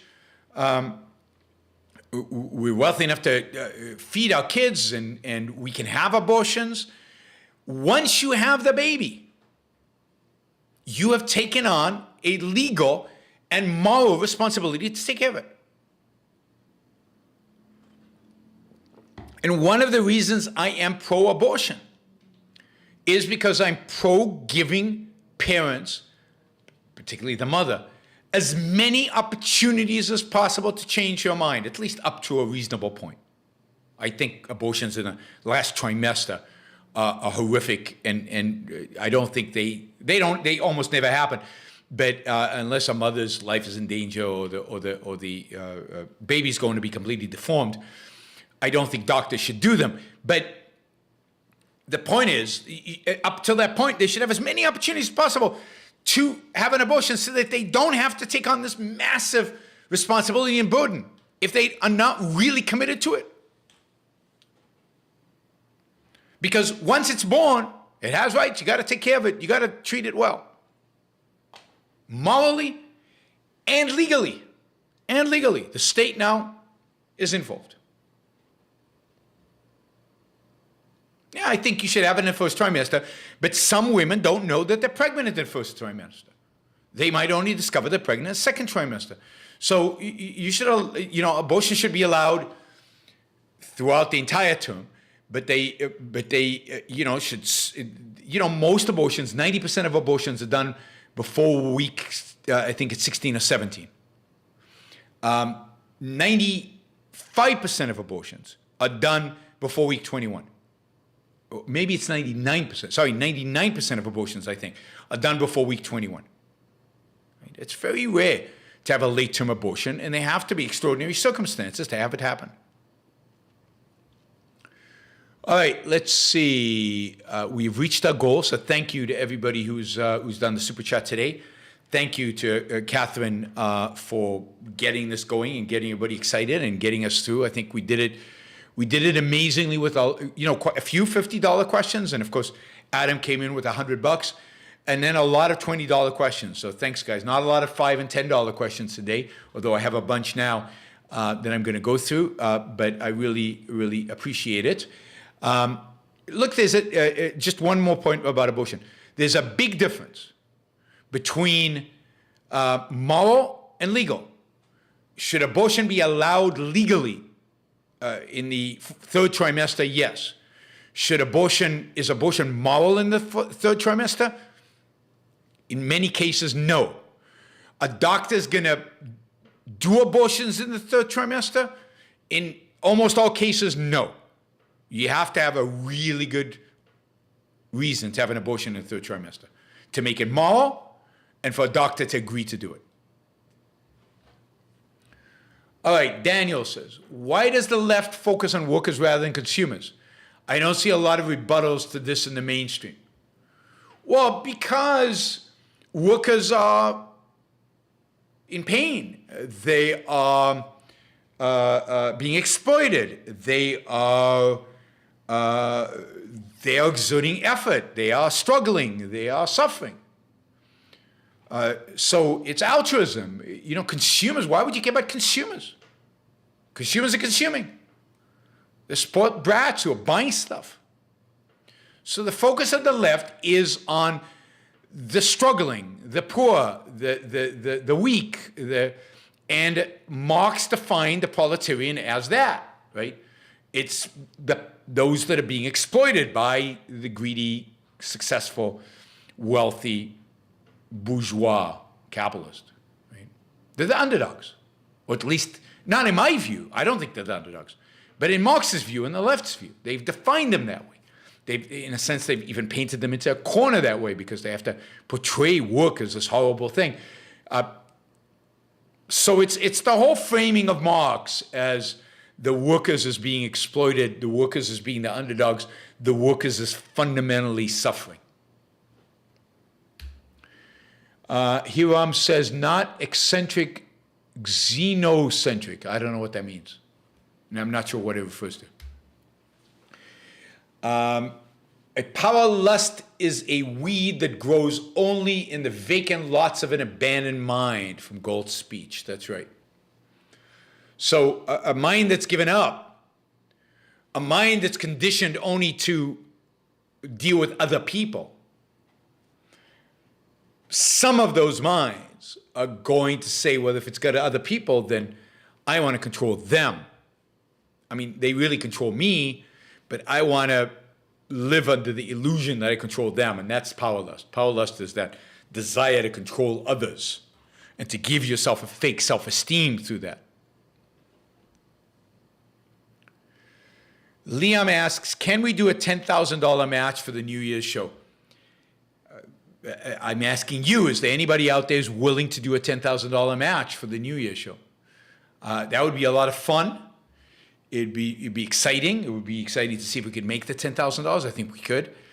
But I don't have any matches right now for the New Year's Eve show. So anybody who wants to volunteer to do a match for the New Year's Eve show, that would be a lot of fun. It would be a great way to start 2022. Should we do a goal of 2023 for the New Year show? It's 2022, not 2022. You mean, not 23? Yeah, but last year we had a $5,000 match, and we raised $6,000, so we got $11,000 total last year. So 2022 would actually be a decline. I think Liam is going for an ambitious goal, like let's do 10,000, but somebody has to be willing to write a $10,000 check for that. So if somebody is, I'm game. It would be fun. I devote. I'm going to a wedding on the 31st and then to dinner afterwards. But somewhere in between there, we would stick a show where we could try to do a big kind of fundraising for the Yaron Brook show, year-end summary kind of show. It would be a lot of fun. Michael asked, why would an abandoned mind grow a lust for power? You'd think he'd just become a druggie and leave people alone. Some of them become druggies. What Rand is writing is not that all abandoned minds lust for power. Some abandoned minds go for drugs. Some abandoned minds follow the crowd. They just become part of the mob. Some abandoned minds choose to create this pseudo self-esteem by controlling others, by lusting after the control. It's a certain type.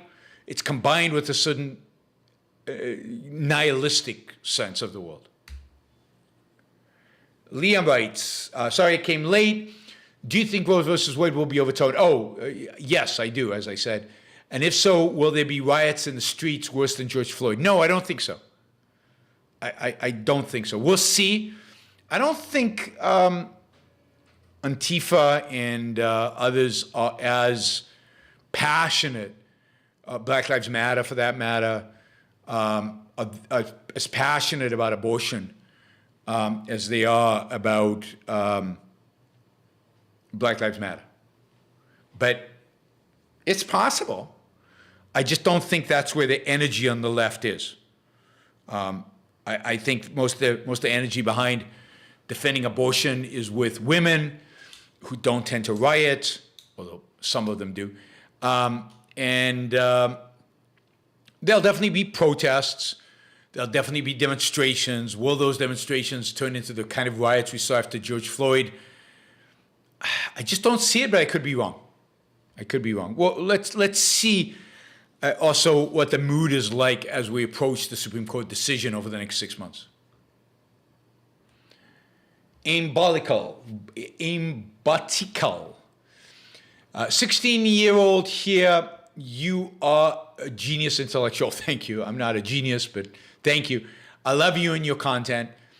If most jobs will be dominated by AI in the future, how do you make the case against redistribution if most don't have jobs? See, I don't believe, I've talked about this in the past, I don't believe most don't have jobs. The entire history of technology is a history of technology creating more jobs than it destroys, significantly more jobs than it destroys. And that you can't imagine the jobs that will be necessary in the future. Because the kind of life that AI and robots will create for us will create a demand for things that we can't imagine today. Maybe we'll each have our own personal artist who will come in every evening and entertain us, or make a sculpture for us, or paint I don't know. I have no idea. Right? Certainly we will each have our own personal masseuse, right? Because it will be so rich. And there'll be, I give the example of 30 years ago. Only kind of rich people, spoiled rich people, got pedicures and manicures. There wasn't a business of having a nail spa. That wasn't a business. Today, tens of thousands, potentially hundreds of thousands of people are employed in the nail spa business. I mean, you can't go by a strip mall in California without seeing a nail spa. Now, who would have thought that we would get to the point where all of us would want a manicure and a pedicure? I mean, that's just, that would have been science fiction even 30 years ago, never mind 100 years ago. So I don't know what we will desire in the future. I do know that human desires, human wants, human needs are infinite. And that the number of jobs, therefore, are infinite. We'll need people to go into space and to colonize Mars and to set up mining stuff on asteroids. And yes, maybe the robots will do the real dangerous stuff, but we'll need to get the robots there, and we'll need to guide the robots. And so many things that robots just can't do. And plus, this gets into kind of transhumanism and stuff, but are we really going to have robots over there and human beings over here? Elon Musk has already got a company that is implanting chips in people's brains, and maybe we can communicate directly with a chip in our brain. Will we be part robot, part human? Why is it one or the other? Why can't AI be something that supplements human beings and the jobs human beings do? Human beings obviously bring something to the equation that you can't just mimic in a computer. So, I mean, who knows how it develops? But there is just the only reason we can't think of the jobs of the future is lack of imagination. And that's okay, because but we should recognize history, and we should recognize the fact that technology has always created more jobs than it's destroyed. Always. And it will again. And if not, we'll have a lot of leisure time. But one of the things that AI will do is make us really, really rich. And everybody will have an opportunity to, and people say, what about the really dumb people? People with low intelligence? Well, technology helps those people more than anybody else. I mean, somebody with very low intelligence can still use a computer. And a computer makes them like 1,000 times smarter than they would be without a computer. So the whole premise of the idea that AI destroys jobs is wrong. I'm sorry, Elon Musk and all the rest of the doomsayers. It just doesn't make any sense to me. Corey, thank you for the generous contribution. Would it help everybody to think of this abortion topic in the sense of life and death? We are all going to die. Does that mean that right now we are dead? I like that. I like that. We're potentially dead, therefore we're dead. Apply this to the unborn versus the born. I got this example from one of Dr. Peikoff's talks. Yeah, I mean, Dr. Peikoff has these great ways of thinking about this. That's right. The fetus is a potential human being. He's not a human being yet. He will be one day if he's born. If he's not born, he won't be. You're all going to die, but you're not dead yet. You're potentially dead. And you know, for sure you're potentially dead, because you will die at some point. It's even more certain than the birth. Does that mean you're dead? No. So, I like that. Thank you, Corey. Philip, don't our rights come from the fact that our survival depends on our mind? Wouldn't a fetus's rights being when its mind begins rather than just a physical separation, even though this child is still dependent on the mother? You know, that to me is a more reasonable argument. I don't think it's right, but it's a more reasonable argument that the fetus has rights, right? But yes, our rights come from the fact that our survival depends on our minds. And that our acting in order to survive as independent entities is going to depend on our mind. But once a child is born, their mind is now actively engaged with reality.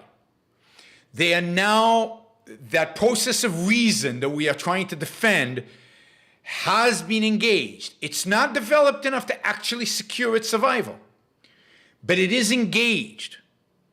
And what we're protecting is that human being with reason, not reason at its full capacity, but reason engaged now with reality in the process of developing the skills to be able to manage itself, which will take years.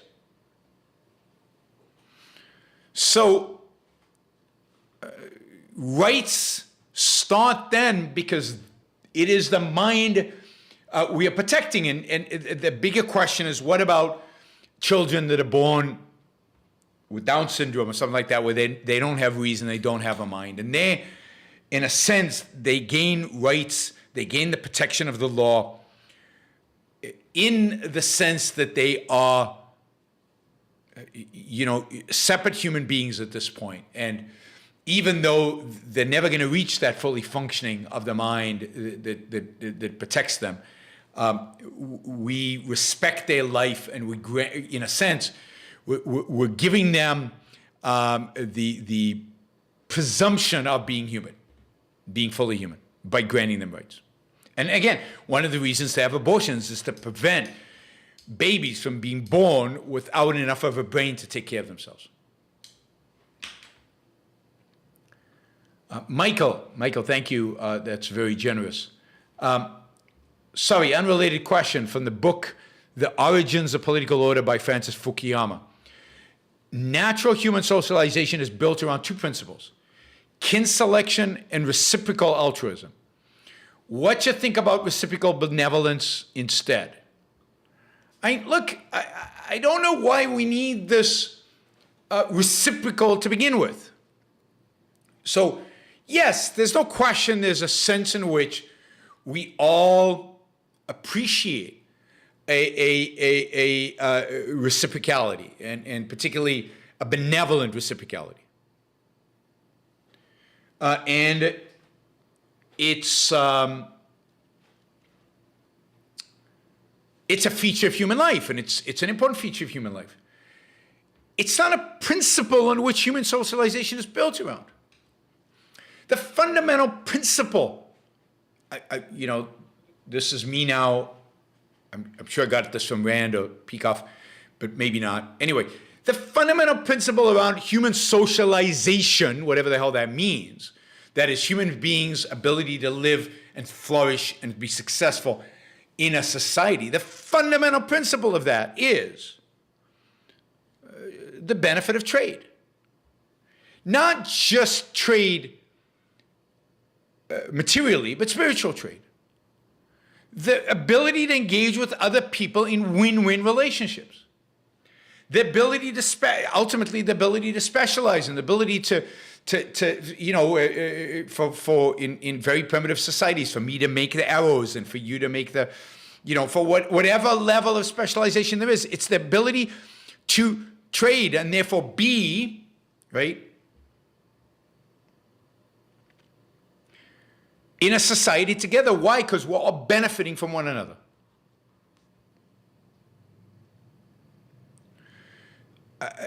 Reciprocal benevolence is great. It's true. I don't buy kin selection either, but it's yeah. I mean, it makes sense. I'm nice to you. I expect you to be nice to me. If then you're not nice to me, maybe I'm not nice to you. There's a certain element of that. You're living close. I mean, it's part of this idea of trade. But there's a deeper reason why I'm nice to you. And that I'm nice to you not because I expect you to be nice to me, but I'm nice to you because I recognize you as a human being and therefore as a value to me, as a potential producer, as a potential creator, and therefore as a potential trading partner with me. And that's what gives benevolence towards other human beings really its foundation. Not that I'm doing this calculation, I'll open the door for you because you'll open the door for me one day. But because I have a general goodwill towards other human beings, because other human beings are like me, other human beings can create amazing, stunning, beautiful, productive things, and I love human beings. And that to me, so the whole kin selection, reciprocal altruism, I think it's oversimplification. It's in a sense a rejection of free will. It's a misapplication of altruism, reciprocal benevolence. It's a misunderstanding of what trade really means, and it's a misunderstanding of the benefit human beings get from other human beings.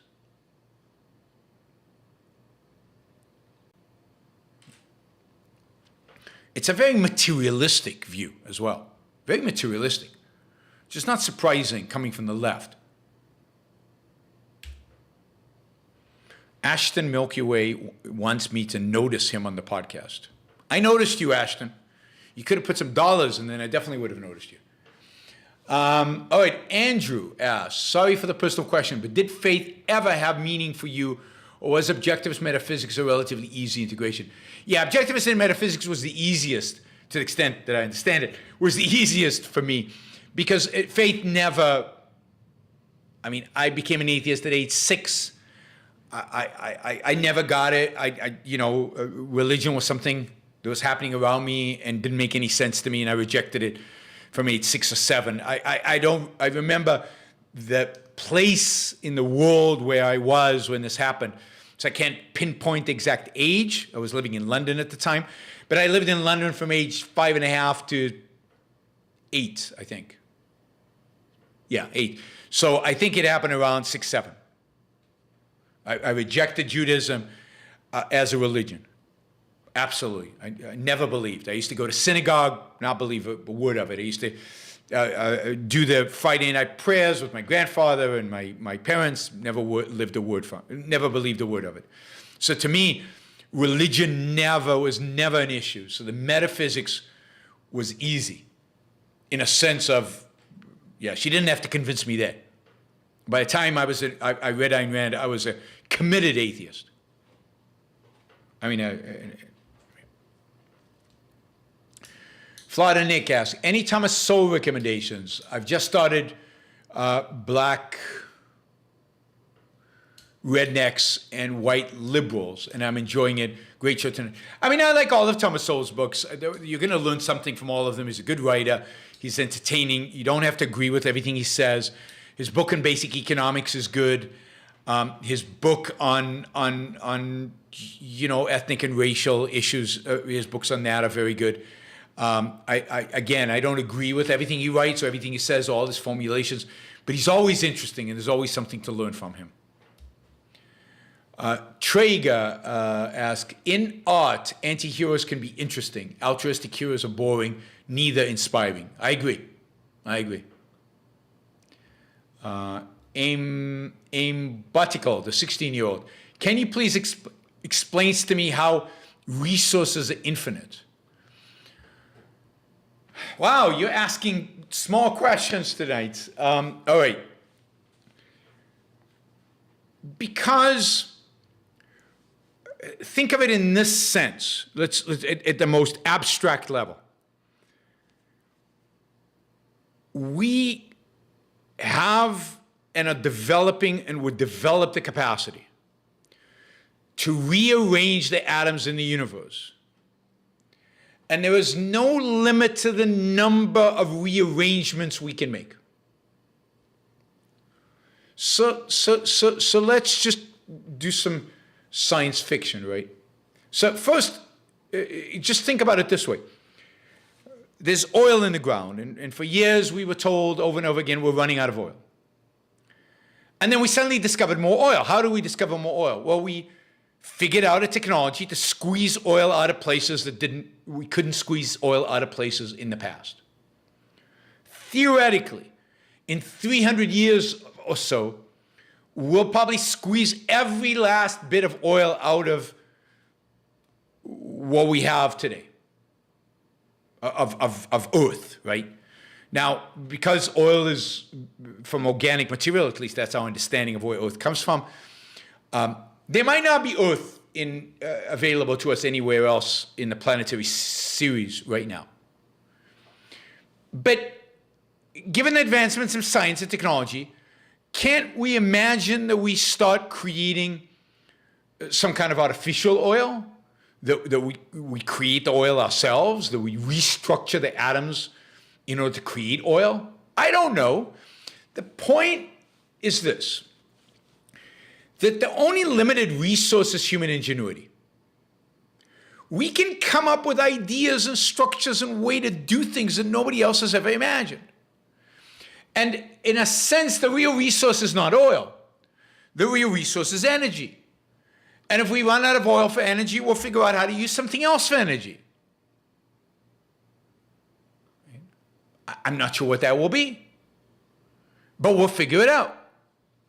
The idea that resources are infinite is the idea that human ability, that human capacity to discover is infinite. That we will always figure a way out. That we will never run out of energy, even if we run out of oil. We might run out of a particular good, but we'll then figure out how to make either more of it or figure out how to use something different instead of it. And the limit to that is the human mind. And the human mind has not shown any limitation in terms of its capacity to imagine and to discover. Okay, J.J. Jigsby's, thank you for the contribution. There's a popular board game called Settlers of Catan that involves trading resources as a core mechanism. Fun to watch even the most hardcore egalitarians turn into ruthless capitalists whilst playing.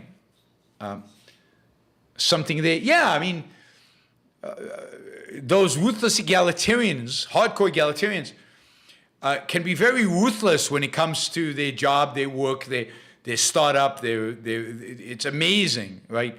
How many of them in Silicon Valley are ruthless when it comes to what they do, and yet the people are compartmentalized. Okay, our 16-year-old has another question. What do you think about carrying capacity and it's applied to humans? Carrying capacity meaning maximum amount of people, animals that our planet can support.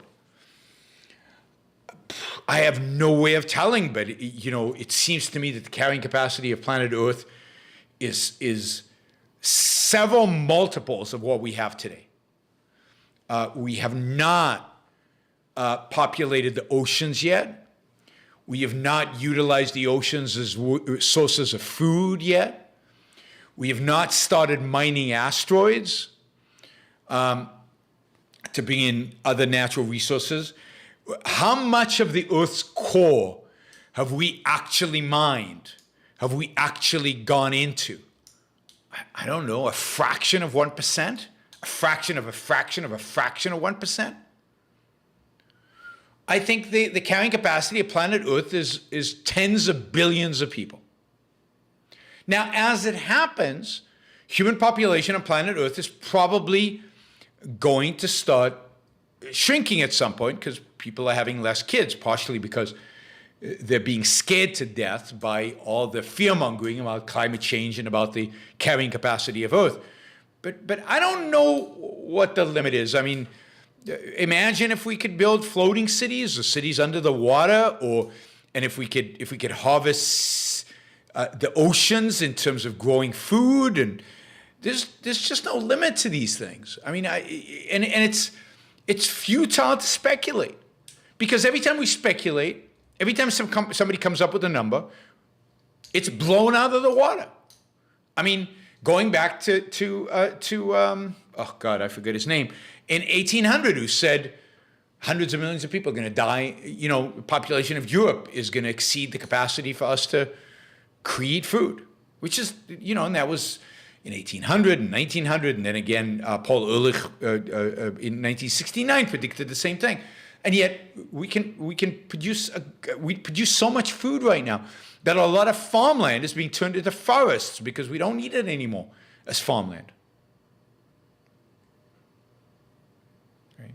So the fear-mongering and the lack of understanding of human ability among your teachers and among our intellectuals and among the people out there is truly sad. Malthus, thank you, Scott. Malthus in 1800.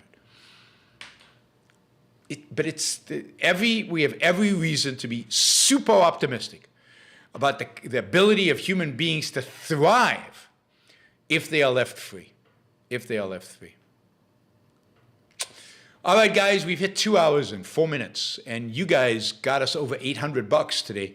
So thank you to everybody who supports the show on Super Chat. Thank you to everybody who supports the show via, Patreon and Subscribestar and Locals and YaronBrookShow.com/support, which is PayPal. By the way, I wonder if I accepted crypto, and I promised not to sell the crypto for like 12 months. If I promised to hold the crypto, how many of you would contribute crypto? So I'm going to get a crypto wallet and make it possible for you to do crypto contributions. And I'm just wondering if anybody would use it, whether I should go through through the trouble. And I know some of you don't like the idea that I would sell it. You want me to own it for a while, so I become a believer. So I'm willing to own it for a while because, you know, what's the worst that can happen? It go down, right? But should I get a crypto wallet? Would you guys contribute to the show if I got a crypto wallet? Would you send me Bitcoins? I guess the people on this super chat, I guess the people on the chat are basically no, right? Anyway, thanks, guys. Next show is on Saturday, 8 p.m. We'll have Amish Adulja on. Saturday, 8 p.m. with Amish Adulja. Don't forget to like the show before you leave. And I will see you all on Saturday. Bye, everybody.